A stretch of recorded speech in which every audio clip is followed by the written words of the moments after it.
Well, hello folks. Thanks for coming and checking out a new video.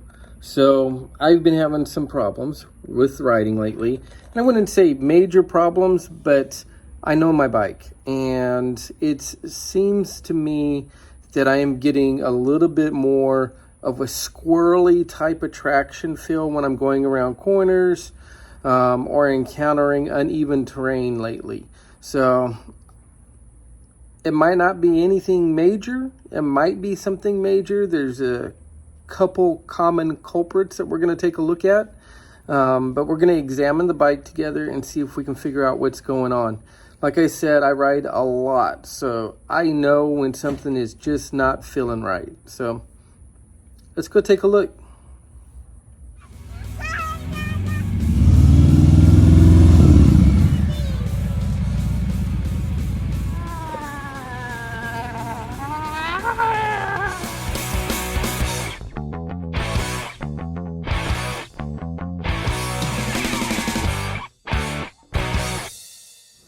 Okay, the first thing that we're going to do is we're going to go ahead take off this hold fast system.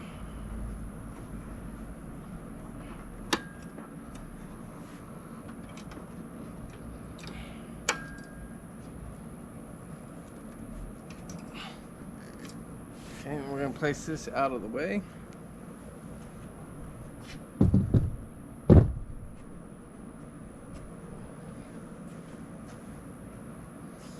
Now, first thing that I want to check is going to be the monoshock that's underneath here. There are a lot of issues that have been noted with the monoshock breaking down and not adjusting correctly. So the way that we're going to check that is we're going to remove the seat. We're going to take a look in there, see the monoshock, and adjust it and visually see if it's actually moving or not. Very, very common problem with the current models of Softails is that the monoshock stops responding to the adjustments. So let's start there. Get this seat off. We have one screw here to remove.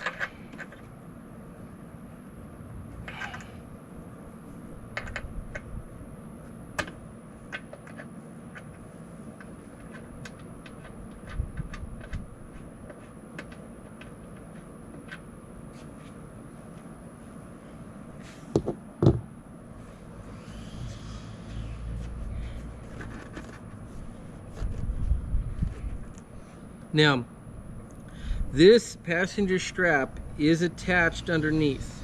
So what we're going to do is we're going to slide it back just to unhook the front.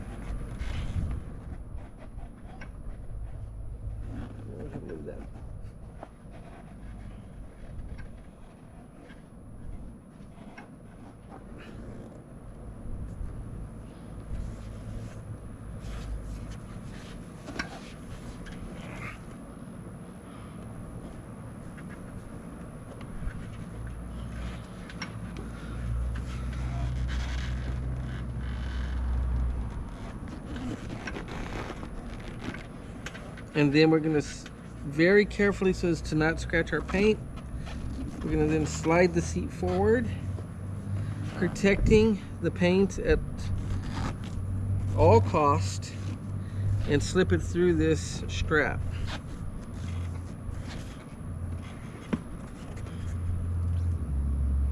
There we go. Just a quick visual inspection of the inside of the seat tells us that everything is in good working order here. Let's put that up.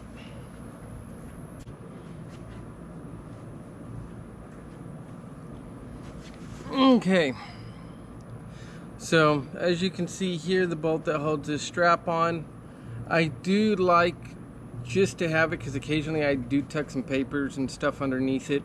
So we're gonna leave that on, but a lot of people just go ahead and remove that because it doesn't work really well as an actual passenger grab handle.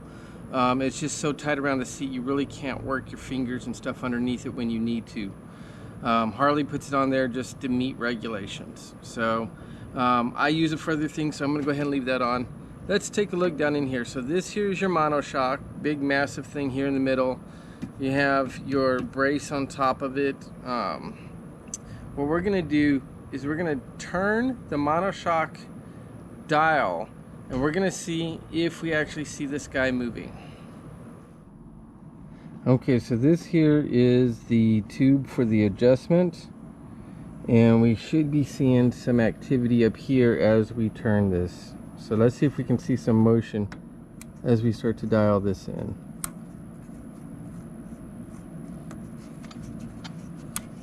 Let's go the other way. We're going to tighten it down, and I do see your pressure ring here collapsing, pushing those springs in. So it looks like that is working there, and that is good news. Okay, let's go ahead and reset that tension load back to what's good for my weight, which should put us just a hair over the number 1. Okay, we're going to take this opportunity to... What are we looking at? Say hi.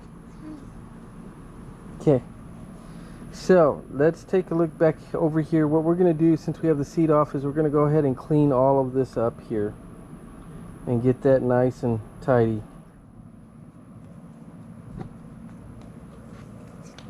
Okay, so what we're going to use is a Harley Davidson spray cleaner and polish.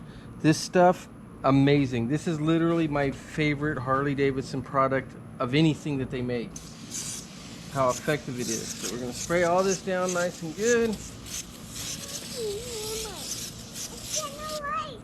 And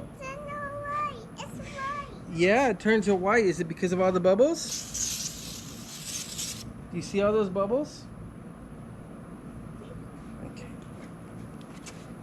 And what this does is it basically just lifts all the dirt and grime up away from the surface. And all we have to do now is wipe it up. Might as well get down in here while we're here. You can get it on your leather, on your pipes, on everything. In addition to cleaning, it puts a nice coat on. Kind of like a wax type of buildup, and it's not wax, but it does make it easier and easier to clean each time.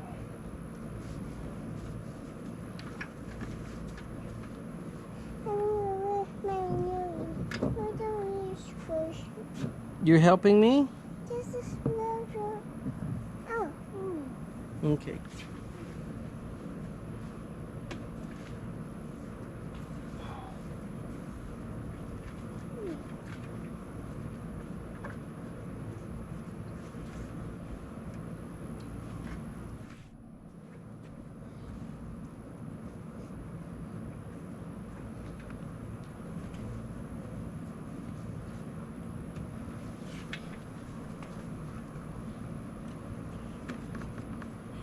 Gotta get it clean, clean, clean.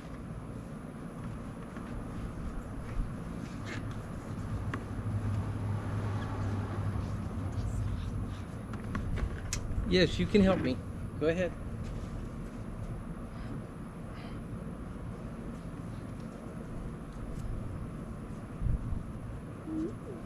Ooh, is it real pretty and shiny?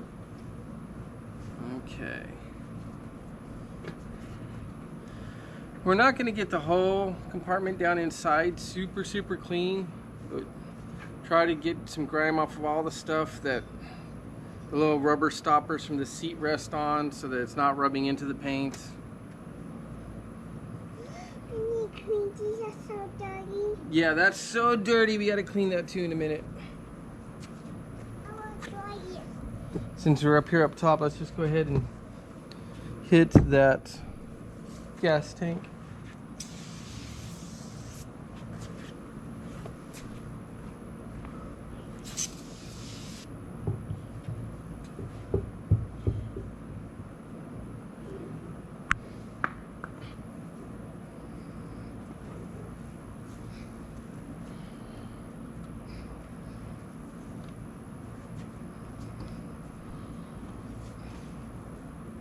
when people told me about this product and that they had never actually put water and soap on their bike, other of course than the rain that got on. They've never. Bell? Yeah, that's my belt. Can I ding it? You can ding it. Go ahead. I can't get up there. Okay, I'll pick you up in a minute. Just remind me. But that they hadn't ever actually washed the bike. They've just used this stuff. I was like, that sounds crazy, but I can tell you it works. Ding, ding, ding.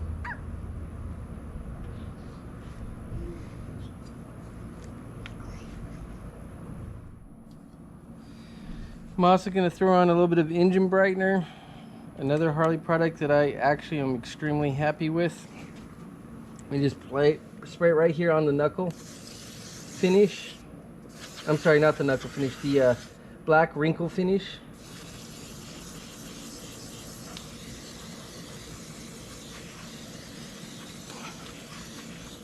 And it does a great job of getting it all cleaned up. We'll go through and wipe up the excess in a bit.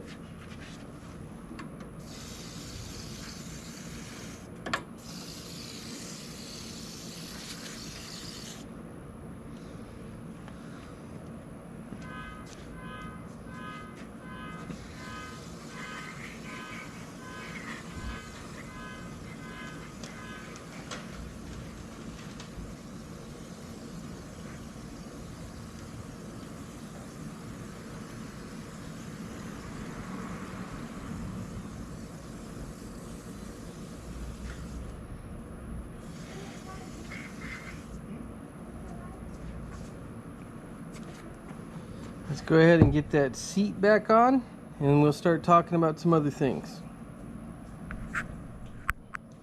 Okay, to get the seat back on, this tab right here goes underneath this, and we have to have the passenger pillion stuffed underneath this. So it's a little bit of wiggling, and again, super important that we don't scratch the paint with this piece back here or any of the other underside. So we're going to be super careful as we do this.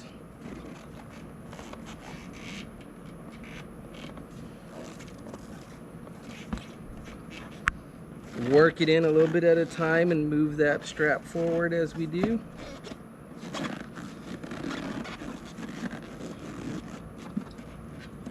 Okay, got it in the general area. Let's make sure we can get up and underneath that tip. There we go. Good. Now we get that right there. You're all set to screw it down.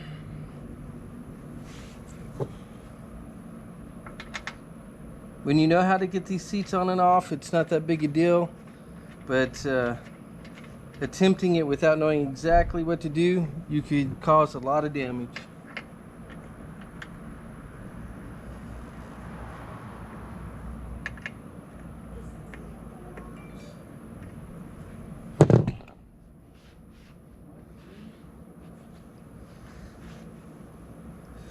With that hold fast system and that rack up there, this part of the bike gets dirtier than just about anything else.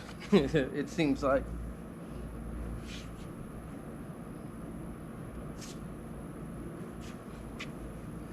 Get some extra coating on there. We're also going to take a look at those front shocks, see how they feel compression wise. This is a very unscientific way to do this.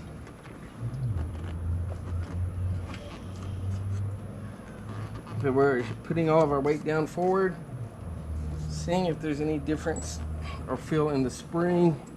The front still feels very tight. I don't think I have any issues with this front suspension on this bike at this point. Okay, the next thing that we're going to check out is the front tire, and we're going to look for some cupping and see how that's doing. And as we look up and around the profile of this tire, it's all pretty smooth. You still have the little fillers or I guess chicken strips, as they call them, still on there, so there's not any abnormal wear. You can see the middle of the tire. I'm going to try to get it so you can actually see the curvature. Curvature is good. Don't think we're going to be having any issues up here. I've already taken a look over the entire tire for any signs of wear or anything I need to be aware of, and everything looks great. We still got quite a bit of depth. Front tire's doing good. Let's go take a look at the back tire.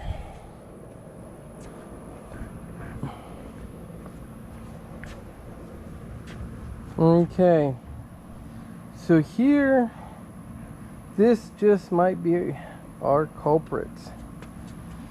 Taking a look at this on the Fat Bob, this tire here is supposed to be as rounded as the front. And you will see from this angle, or you should start to see that it's starting to get pretty flat in the wear. The sides have some wear on them, but they're still fairly rounded. This side still has some chicken strips. You can clearly see where I do my heaviest cornering, what direction it's in. Don't have any concern there. And depth is decent, but we are getting very flat on this back side here. So I have a feeling that that is going to be what's causing some of the squirreliness that we're feeling when we're riding. I'm going to do a separate video all about tires and exactly what I think is going on here. That'll give you a lot of information to observe the wear of your tire and what's going on with the different types of rubber that's in them. So, okay guys, that's going to be it for today. Thanks for hanging out and taking a look at the bike. Hopefully you learned some new things about it. Got it back in the garage now. We're gonna have our next video about tires, which is what I think is going on. Hopefully I can give you some insight as to the different things that you have to deal with just in the rubber that's in the tires, let alone the shape and how you use them. So I look forward to seeing you on the next one. Have a great one.